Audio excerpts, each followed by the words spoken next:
বসবাসরত প্রবাসী বাংলাদেশিদের মিলনমেলায় মুখরিত হয়ে উঠেছিল মেট্রো বিচ পার্ক।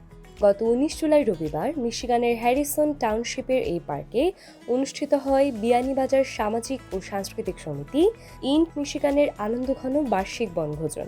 দুপুরে বেলুন উড়িয়ে বনভোজনের আনুষ্ঠানিক উদ্বোধন করেন আমন্ত্রিত অতিথি ও সংগঠনের সদস্যরা।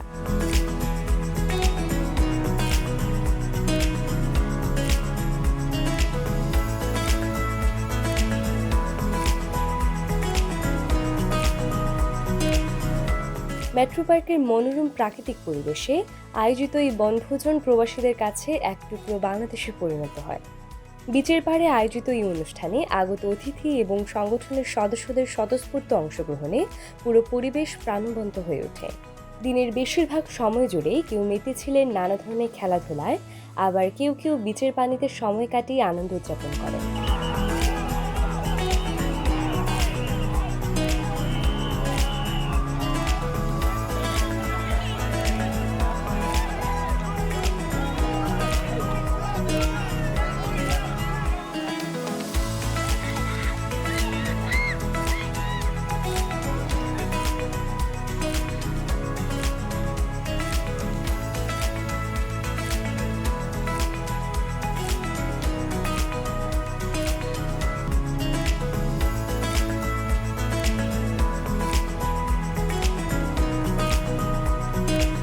সংগঠনের সভাপতি আজমাল হোসেনের সভাপতিত্বে ও সাধারণ সম্পাদক বাসির আহমেদের সঞ্চালনায় অনুষ্ঠানে যুক্তরাষ্ট্রের মূলধারার রাজনীতিবিদ ও প্রশাসনিক নেতৃবৃন্দ এবং নিউ ইয়র্কের বাফেলো থেকে আমন্ত্রিত অতিথিসহ সংগঠনের নেতৃবৃন্দ বক্তব্য রাখেন।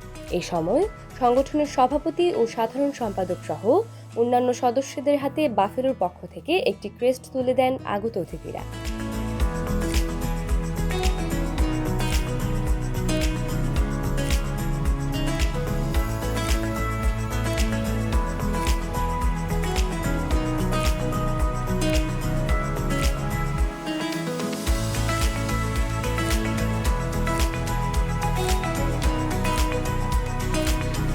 মধ্যাহ্নভোজের পর শুরু হয় খেলাধুলার পুরস্কার বিতরণী অনুষ্ঠান।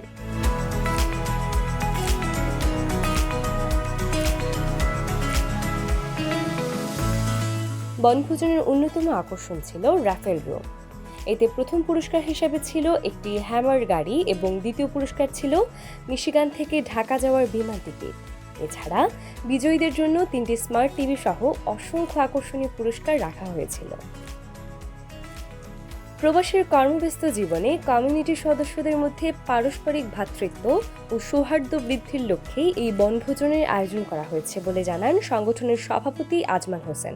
পরিশেষে আয়োজক কমিটির পক্ষ থেকে সফল এই আয়োজনে যোগদানের জন্য উপস্থিত সকলকে আন্তরিক ধন্যবাদ জানানো হয়।